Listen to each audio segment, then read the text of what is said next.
Good morning, all of you. I am Neha. I hope you all are good. This is your computer book. Let us start the sixth chapter once again. Let us start from the machine language.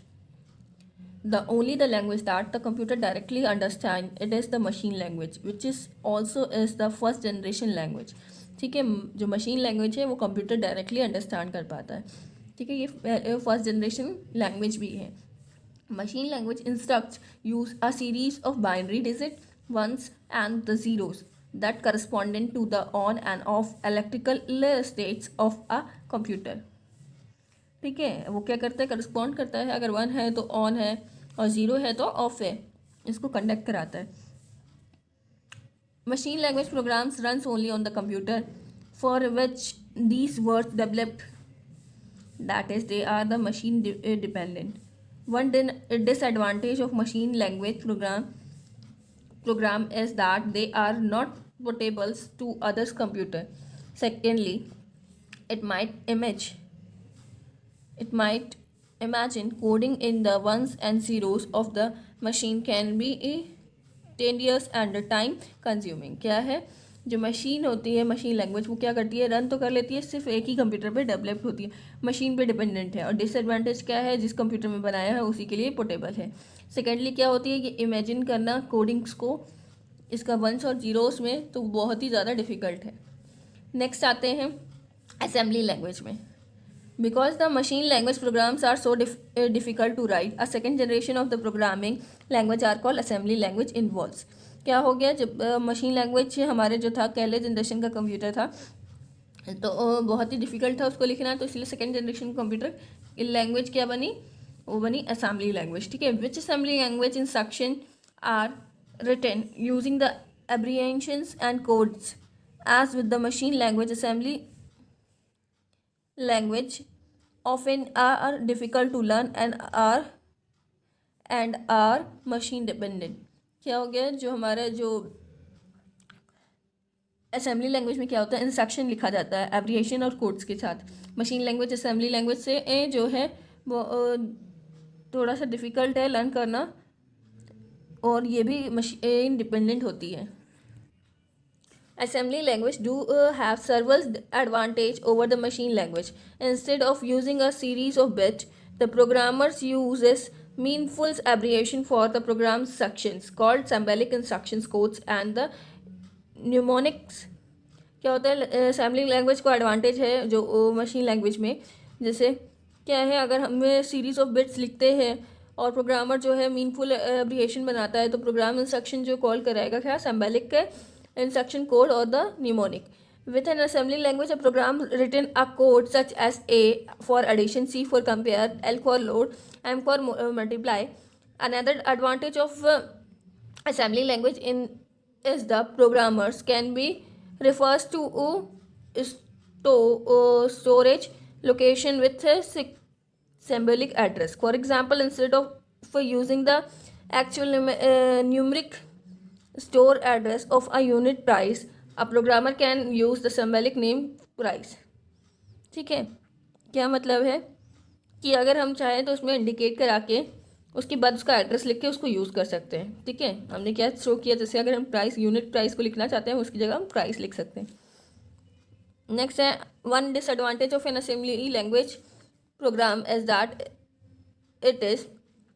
it must be translated into machine language before the computer can understand. ठीक है, इसका disadvantage क्या है, एक है हमारा जो क्या है, अगर जैसे असेंबली लैंग्वेज को अगर क्या करना है, अगर यूज़ करना है तो उसे ट्रांसलेट करना पड़ेगा मशीन लैंग्वेज में जो कंप्यूटर करता है, फिर कंप्यूटर जाके समझ पाएगा. Program containing the assembly language codes is called source programme.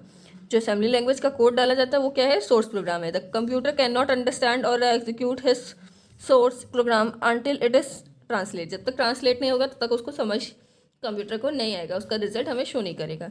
A program called an assemblers converted the assembly language source program into the machine language that the computer can understand. तो एक programme होता है उसको क्या बोलते हैं, जो assembler होते हैं, असेंबलर को कन्वर्ट करते हैं असेंबली लैंग्वेज से मशीन लैंग्वेज के अंदर, तो तब जाके कंप्यूटर अंडरस्टैंड कर पाता है. One assembly language instruction usually translate into one machine language instruction.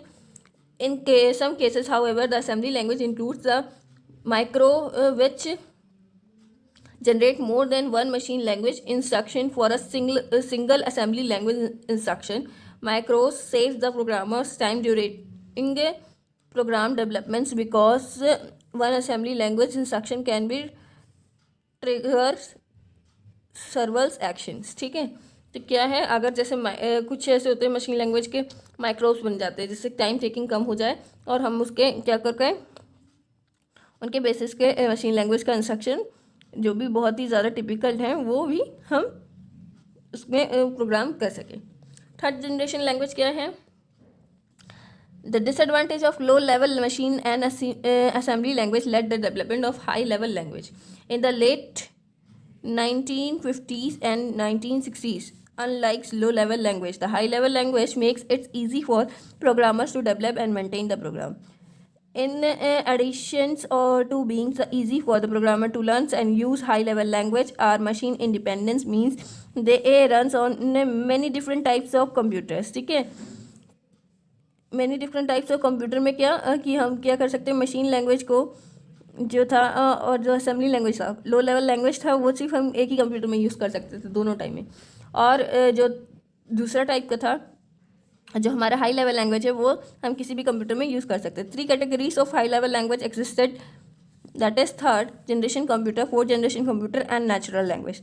यहाँ 3 कैटेगरीज जाती है हाई लेवल लैंग्वेज में. 3 जनरेशन लैंग्वेज आती है, 4 जनरेशन लैंग्वेज आती है और नेचुरल लैंग्वेज आती है. Third generation language 3GL. Instead, it's written a series of English-like words. For example, a programmer write add for addition and print for the print. Many third generation language are also used in arithmetic operations such as stars for multiplication, plus for additions.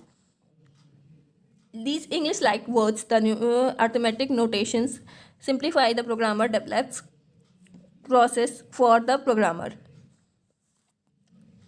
तो इसका मतलब क्या है, हम इस third generation computer में जो है इंस्ट्रक्शन जो लिखा जाएगा वो इंग्लिश में भी लिख सकते हैं और हम सैम्बल यूज़ करके भी यूज़ कर सकते हैं प्रोग्राम में.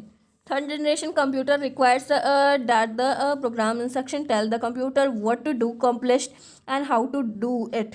Thus 3GL are called producers language, which most 3GLs, these producers are developed using both the top-down approach modulus and the instructed construction sequence sections and repetitions within each modulus.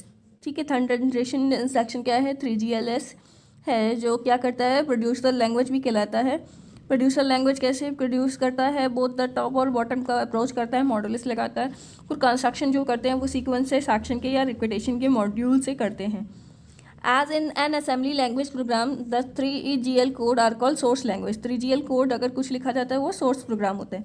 पहले हमने क्या पढ़ा, पहले हमने पढ़ा producer language. अब क्या है, प्रोड्यूस करते हैं. अब सोर्स लैंग्वेज क्या लगाना है, we must be translate to machine language before the computer can be understand. Its translate process often is very complex because the 3GL language source instructions translate into many languages. ठीक है, तो क्या है हमारा 3GL क्या है, source language जो programme होगा उसमें मशीन लैंग्वेज जो है, जो लैंग्वेज है उसको ट्रांसलेट तो करना पड़ेगा कंप्यूटर जिसे अंडरस्टैंड कर पाए. और ट्रांसलेट प्रोसेस जो है वो बड़ा कॉम्प्लेक्स होता है उसमें, क्योंकि बहुत ही ज़्यादा होता है. 3GL लैंग्वेज जो ट्रांसलेट होती है मैनी मशीन्स के लिए लैंग्वेज इंस्ट्रक्ट जो की जाती है. For the third generation language the translation is programmed using 1 or 2 types of programs, a compiler or interpreter. Read this chapter up to here. After this we complete this chapter 1 in next time. Thank you.